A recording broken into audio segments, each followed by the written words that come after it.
Yo, what up guys, I'm Sammy and welcome back to the Soul Drop, and this is my first impressions look on the Nike KD 17. So of course this is Kevin Durant's 17th signature shoe with Nike, which is crazy. There's not a lot of people that have had 17 signature shoes with any shoe company. And yeah, of course Kevin Durant has been playing in the KD 17 for pretty much the entire playoffs and for a little bit of the regular season if I remember correctly. But yeah, this is the KD 17 and it retails for 150 bucks, which of course is a great thing because they reduced the price. The KD 16 was 160 bucks, so reducing it by 10 bucks is actually pretty dang cool, right? Thank you to Nike for doing that. I mean, they have been increasing the price for everything, but the KDs, they actually decreased the price. So if you guys do want to call, try to leave an affiliate link in the description box. It is available on Nike.com, and if you do choose to get the KD 17, it does help me out if you do choose to buy the shoe from the actual affiliate link in the description box, or you can get it from the product pictures underneath this video or right over here.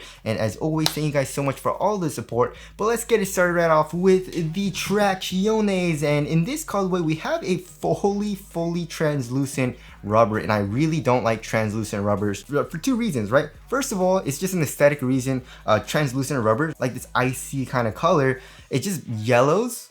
And I don't like yellowing. A lot of people, I feel like some people actually do like yellowing, but I think it looks kind of dirty, you know? I like more of a clean look, so not a huge fan of that. But also another reason I don't like translucent rubber is that it can perform differently from their solid rubber counterparts, right? So usually translucent rubber picks up a little bit more dust and doesn't bite as hard as solid rubber, usually, right? Sometimes actually did surprise me on some models where I did get solid and translucent rubbers. The translucent did perform better than the solid rubber, sometimes though, but most of the time solid rubber usually does perform better. But anyways, how does it feel so far? So just on my wood floors right now, it actually does seem to have a really nice bite, so that does make me happy. Of course, that's not really a surprise because KDs usually have really good traction, right? Also, we have this kind of like, it looks kind of like a heat map almost, but it's actually kind of hard to see the outsole pattern because it is a fully translucent outsole. But yeah, the bites does seem pretty good so far. We'll have to see on the dust pickup as well, the performance on dust, but the grooves are actually pretty far apart, especially where the like highway areas are, like where the ball of your foot is, right? So I feel like it'll be pretty good on dust, but you know, my wood floors are kind of dusty. There's a good amount of dog hair because I do have two dogs, and it does seem to be picking up a little bit of dust, you know what I mean? So we'll have to see on the dust performance, of course. And durability, it seems like it'll be pretty good actually, right? The rubber isn't super hard, but it is pretty hard, and the grooves are extremely deep. So I feel like outdoor use, you should actually be okay with a Nike shoe, which is pretty surprising. Nike usually, even on their more expensive models, they give us really thin and soft rubber, but the KD 17 actually seems pretty good. So the traction is feeling pretty dang good so far. And also another thing that I like about it is that it has a nice loud high-pitched squeak. Not super loud, but it does have a nice squeak to it, which of course that has nothing to do with performance, but I like to have a nice little squeak to it, right?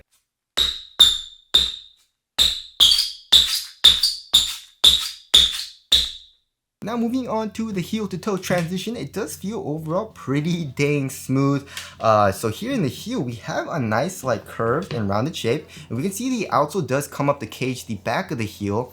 So you don't really have as much compression in the heel like in the back, but here on the sides, like on the lateral and medial sides, we actually have exposed foam, and it's extremely soft, and it has a good amount of compression. So starting off from the heel, we have a really nice soft compression, and then coming here into the forefoot, we got a nice curve shape, which does have this nice rocker shape. So coming from the heel to toe, it feels really smooth because of the overall shape.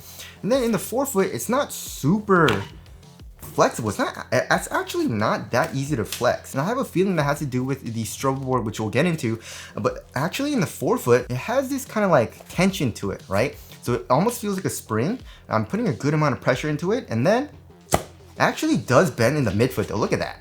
I guess more like right here, but we do have a midfoot chain plate. It's just a plastic, but it's kind of crazy how it just bends right there, right? But in the actual forefoot, it doesn't really bend that easily, but it does have a nice springiness to it. So overall, heel to toe transition feels great. We'll have to see on the torsional support though, you know what I mean? But it does feel overall pretty good. And now moving on to the cushioning setup. So the cushioning setup, they pretty much kept it the same, but it is a little bit different for the Zoom unit, right? So here in the heel, if you feel the foam, it's actually extremely soft, right? It literally feels like there's just a lot of compression, you know, so that feels really, really nice. There's a good amount of compression from the actual foam here in the heel, which feels great as well. So that feels really comfortable, right? And also another thing that I like about the cushioning setup is that it actually does have pretty good court feel.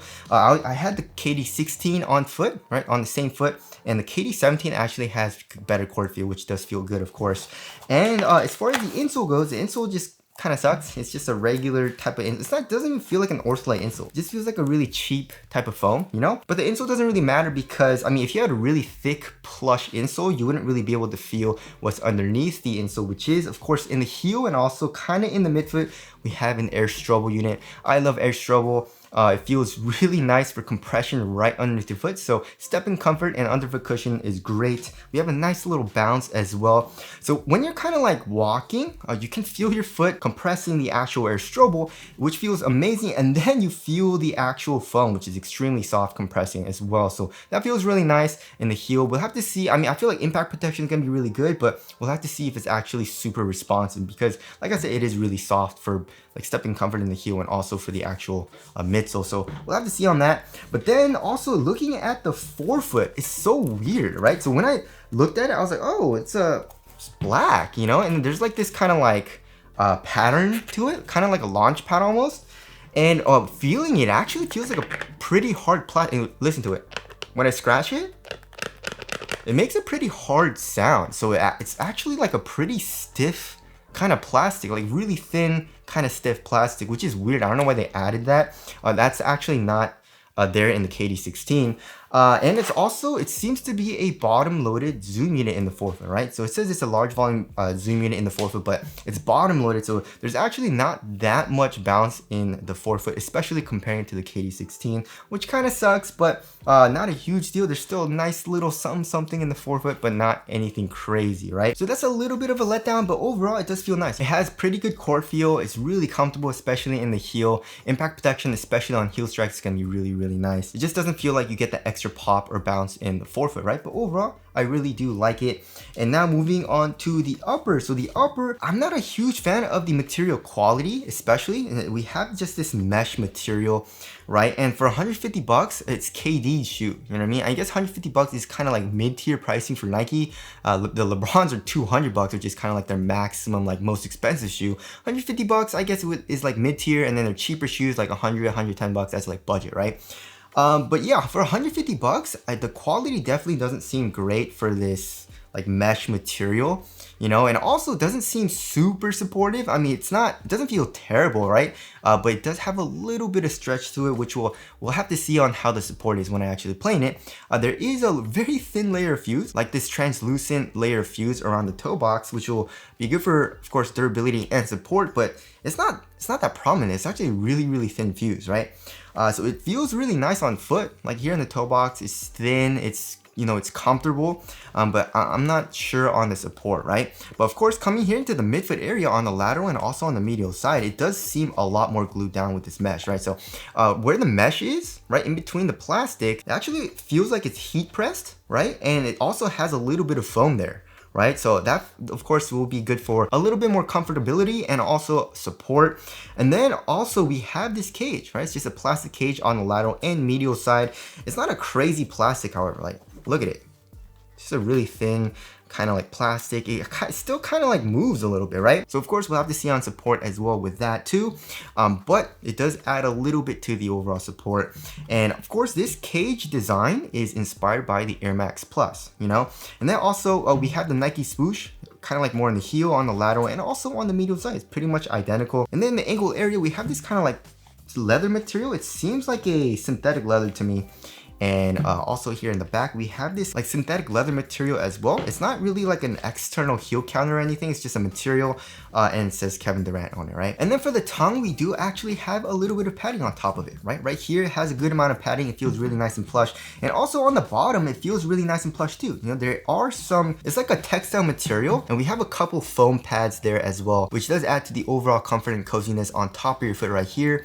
So that feels really nice. I like the tongue. It's also a half booty construction tongue, giving you a better overall one-to-one fit, and also keeps the tongue in place. And then here in the ankle area, I would say it's like pretty average for the padding, right? But then when you feel it, it's not a super plush kind of foam, you know, like comparing it to like the LeBrons, where it's like a really nice memory foam type of material, or like the Kai 1. This just is, it just kind of feels dead almost, you know what I mean? But there is a little bit of foam, like an average amount of foam here in the ankle area. So overall, it feels really nice on foot. It's just not the best for quality, especially with the mesh material. And also like the plastic feels kind of, you know, thin and cheap, and also with the synthetic leather here in the heel, right? Also, we have a KD emblem here on the tongue as well, right? So there's that. Moving on to the fit. So I went up half a size, and it overall does fit me pretty dang well. So for the KD16 and also the KD17, I did go up half a size. But before that, like the KD15, KD14, all those, I went true to size, right?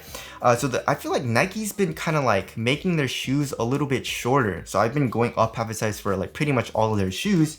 And yeah, like for the KD15, for example, I went true to size, and that shoe fits me really, really well. It's a really snug fit. And I put the KD15 on one foot and the 17 on the other foot, and it fits pretty much identical to me for both of them. Maybe there's a little bit more length for the KD17, just a tiny bit, but overall, it's a really, really similar fit, right? So if you do want a still snug fit, go up half a size. If you want an extremely snug fit, then go true to size, but just be careful with that. For me, like I like to have a really snug fit in my hoop shoes, right? But going up half a size here in the KD17 is still pretty good. There's a little bit of length, but I don't mind it all too much. Here in the toe box, it's a nice snug fit. And also width-wise, I would say it's slightly narrow. Like right on the side of my foot, right behind my pinky toe, there, it's squeezing the side of my foot just a tiny bit. It's not uncomfortable. It feels actually pretty nice because it feels more contained, right? So the overall fit is really good for me going up half a size, and I would suggest most people do the same, right? And now moving on to the support and lockdown, it does feel pretty good so far, but it does feel a little bit less supportive than the KD16 because it just has a lot less material, or like a lot less stuff on it on the sides, right? So for lateral containment, especially here in the forefoot, like I said, this plastic material is pretty thin, so we can see the material. Look at that. Right, kind of popping out a little bit. So we'll have to see on if it contains my foot inside of the footbed, or if my foot's gonna kind of stretch it and kind of come out of the footbed. We'll have to see on that, of course, when I actually play in it. But that's apparent here in the forefoot, right? But here in the heel, we have, I guess, this plastic piece. It also says Easy. It says Easy and KD on it, and there's a swoosh and a dollar sign. But it's just this plastic. It kind of comes up here in the midfoot, acting as a sidewall. And then here in the heel, we have a pretty stiff and prominent internal TPU heel counter. So we'll have to see on the lateral containment here in the forefoot, right? Lateral stability feels like it'll be pretty good. We have a little bit of an outrigger here. It does protrude out in the forefoot on the lateral side. So that does feel pretty nice. And then for lockdown, my heel does feel pretty contained into the shoe. It feels pretty similar to the KD16 to me personally. I didn't really have any issues with heel slippage in the KD16. For me, it was the KD15 that was kind of bad. KD16, I didn't really have any issues, and the 17 does feel the same to me as well.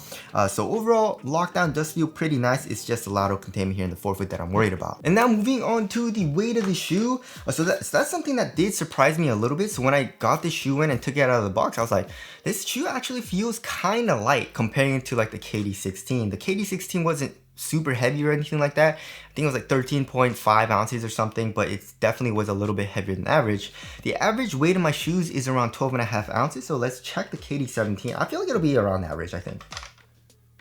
Yeah, 12.7 ounces. Let's check the other shoe. 12.6 ounces. So that's pretty much the average weight, right?